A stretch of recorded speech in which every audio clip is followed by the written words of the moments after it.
Tudo bem? Sejam bem-vindos ao nosso encontro semanal de ciências, né? Estão percebendo que estamos chegando ao final do ano, hein, gente? E os corações, como é que estão? Estão percebendo que já estão pertinho do ensino médio? Estão animados? Estão tensos? Estão relaxados? Então, sejam todos muito bem-vindos, né? E vamos continuar o nosso trabalho, porque não temos tempo a perder, não é? Então, vamos aproveitar nossas aulas, que é para vocês chegarem no ensino médio bem preparados, tá bom? Vamos lá. Na nossa última aula, né, nós já vimos por que nós conseguimos enxergar os objetos, né? Como que isso acontece? No ambiente escuro, a gente não enxerga nada. No ambiente que está claro, a gente consegue enxergar. E é graças, né, à luz que a gente consegue enxergar os objetos, não é? Então, a luz, ou mais exatamente a luz visível, é a faixa de espectro eletromagnético que conseguimos enxergar, ou seja, é a faixa que sensibiliza o olho humano. Essa parte é chamada de espectro visível e abrange os comprimentos de onda entre cerca de 400 nanômetros e 700 nanômetros, o que equivale às frequências de cerca de 400 mil GHz a 790 mil GHz. Gente, lembrando a vocês aí que esse assunto, né, fica aí na página 196 do nosso livro, certo?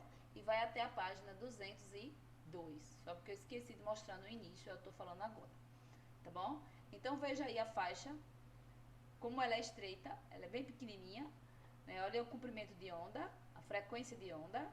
Olha, observe que aqui tem maior frequência e lá vão se alongando, né? Vão ficando mais distante. E aqui é a faixa do espectro de luz visível, aquilo que a gente consegue enxergar, certo?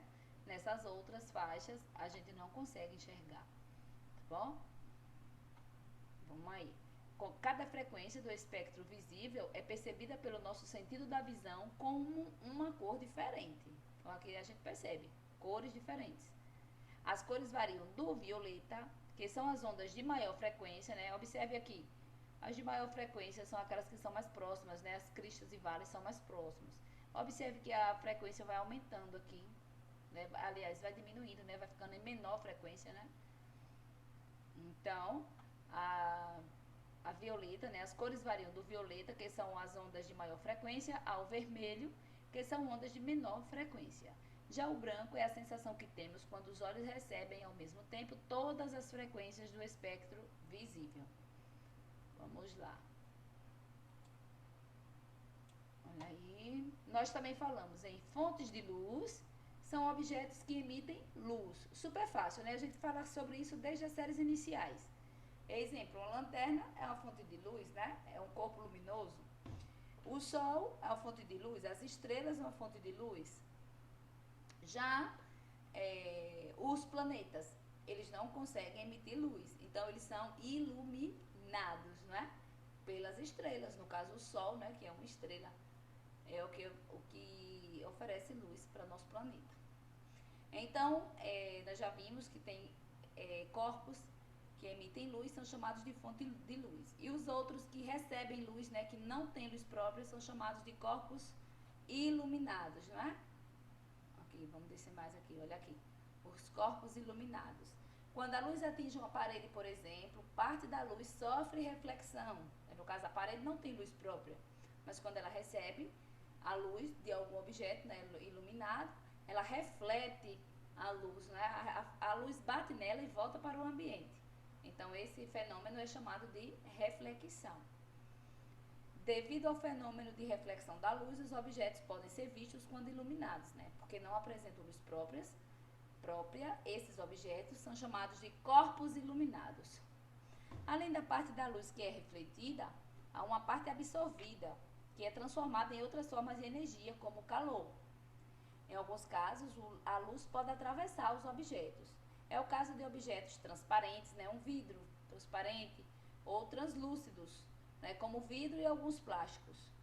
Quando a luz não passa através do objeto, dizemos que ele é um corpo opaco, certo? Quando não é transparente, né, quando não dá para a luz passar, o objeto é chamado de opaco. Isso quer dizer que não conseguimos enxergar através dele, certo? Continuando, nós também falamos da formação de sombras. Nós vimos aí, olha só, o sol, a chama de uma vela ou de uma lâmpada acesa, por exemplo, emite luz em todas as direções. Observe aqui a lâmpada acesa, né? Para todas as direções ela está iluminando. Isso pode ser representado por uma série de setas, de linhas retas, né? Saindo da fonte de luz, que são os raios de luz ou os raios luminosos.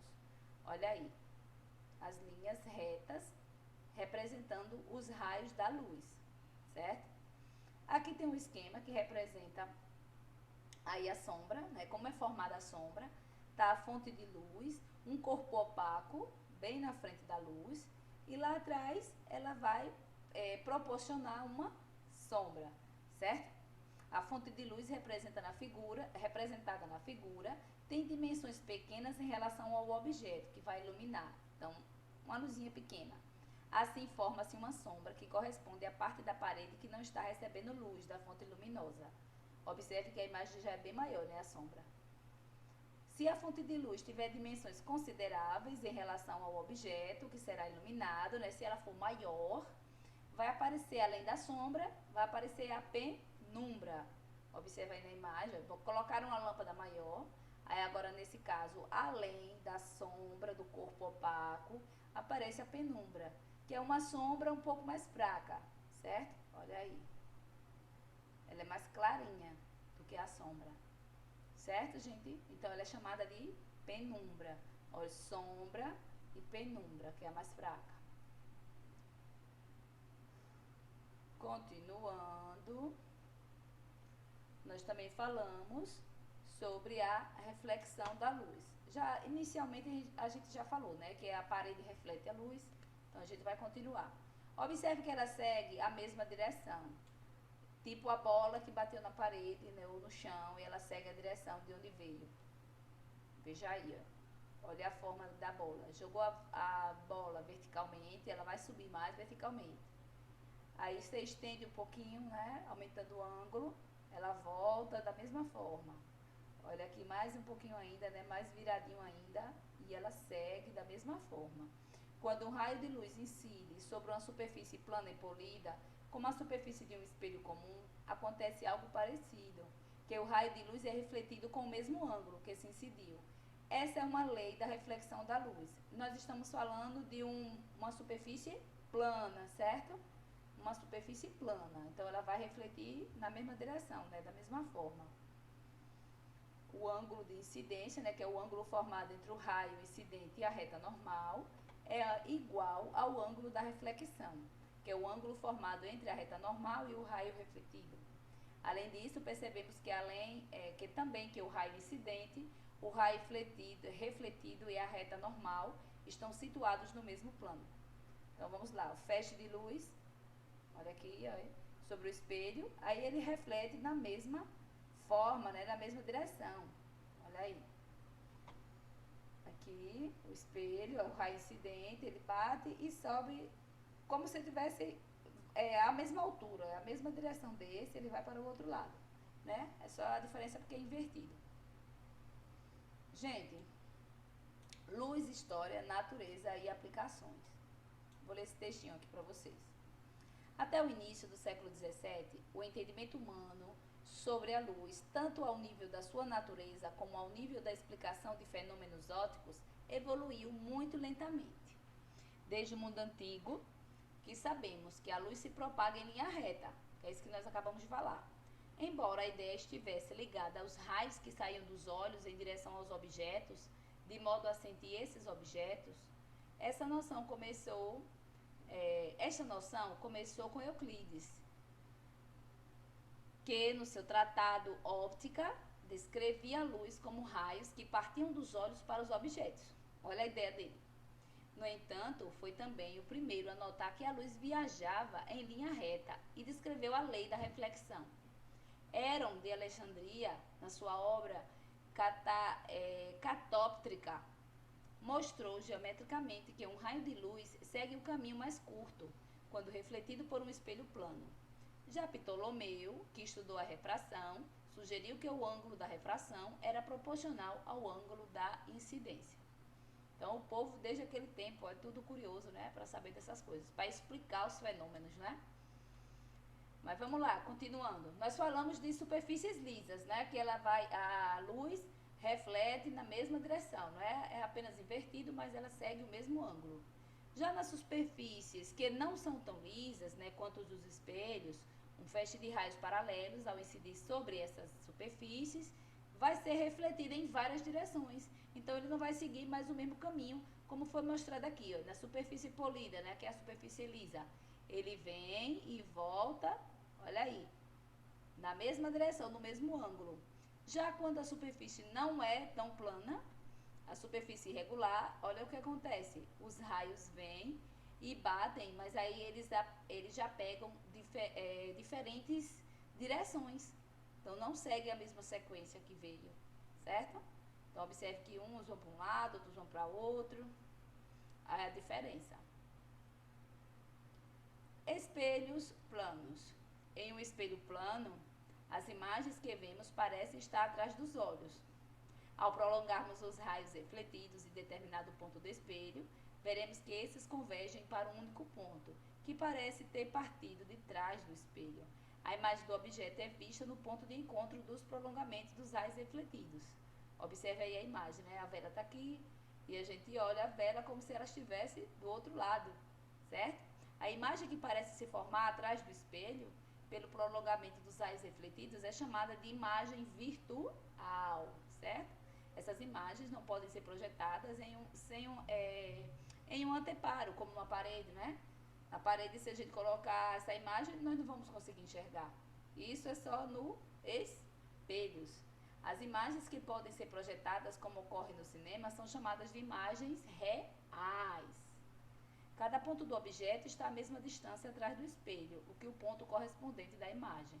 Então, quando afastamos o objeto do espelho, a sua imagem também se afasta. Além disso, ela é do mesmo tamanho que o objeto. Então, é uma imagem idêntica, não é? Só que é virtual. Vamos lá, continuando. Nós falamos de espelhos curvos. Vocês já viram um espelho desse, né? Em alguns estabelecimentos comerciais. Vamos lá. A superfície do espelho, desse espelho aqui, não é plana, ela é curva. Nesse caso, a superfície curva é espelhada e espelhada pode ser côncava ou convexa, não é? Ou viradinha ou reviradinha. Nos espelhos convexos, a superfície espelhada é convexa como a superfície externa de uma colher. Então, o lado de fora, né? Assim, redondinho. É a convexa. Esses espelhos formam imagens virtuais menores do que as reais e fornecem um campo de visão maior que os espelhos planos. Olha aqui o espelho convexo, não é? Ela é arredondada como a parte externa da colher. Por isso, são usados no retrovisor externo de alguns veículos, nos estacionamentos, em saídas de elevador, em loja, né, e outros locais. Nos espelhos côncavos, a superfície espelhada é côncava, como a superfície interna da colher. Então, agora é diferente, né? Agora é o outro lado, é a parte de dentro. O tipo de imagem formada depende da distância do objeto ao espelho. Por exemplo, esses objetos fornecem imagens virtuais e ampliadas quando os objetos estão próximos a eles. E nós vimos o exemplo do espelho do dentista. Olha aí, ele aumenta, né, a imagem do dente e faz com que o dentista enxergue bem, né? Se o dente está precisando de uma restauração aí, o trabalho feito nos dentes, certo? Como surgiu o espelho? A manufatura de uma superfície capaz de refletir imagens começou na Idade do Bronze, 3.000 anos antes de Cristo. Os antigos sumerianos poliam o bronze com areia, sem conseguir ainda imagens muito nítidas. Os primeiros espelhos de vidro com uma fina camada metálica refletora apareceram em Veneza no ano de 1300, obra de um artesão desconhecido. Mais do que a imagem, os venezianos valorizavam o brilho do espelho, como joia ou peça de decoração. Só com a melhoria do método de fabricação, a partir do século XIX, é que seu uso se espalhou pelo mundo. Imaginem, gente, naquela época em que não existia um espelho, como era difícil, né, para a pessoa não conseguir se enxergar, ia se ver onde? Na água do rio, era na poça, Como era que ia se enxergar? Então, foi uma criação assim bem importante, né? O espelho é uma coisa muito boa. Uma coisa muito boa, a gente precisa demais de espelhos. Mas vamos lá. Nós temos atividade para fazer, não é? Deixa eu dar uma paradinha aqui. Olha aqui a nossa atividade. 8 e 9, né? As questões 8 e 9. Vamos lá. Um estudante colocou um espelho plano em pé ao lado de uma folha de papel, como mostra a figura abaixo. Olha aí. Ele está escrevendo a letra F aí, né? Ao lado do espelho. Depois ele escreveu a letra F no papel. Escolha a opção que mostra a imagem da letra vista pelo estudante no espelho e desenhe seu caderno. Vamos marcar X aqui na resposta certa. Olha aí, ele fez o F. Qual dessas opções que você acha que vai aparecer no espelho? Lembrando, a imagem do espelho aparece invertida, não é? Então, em vez de estar virada para um lado, de estar virada para um lado, ela vai estar virada para o outro. Então, qual vai ser a resposta aqui? A, B, C, D ou E? Será que vai estar assim virada com as perninhas para baixo? Acho que não, né? A resposta vai ser a letra B. Letra B. Tá bem facinho aí. Eu tenho certeza que vocês conseguiram acertar. Muito bem.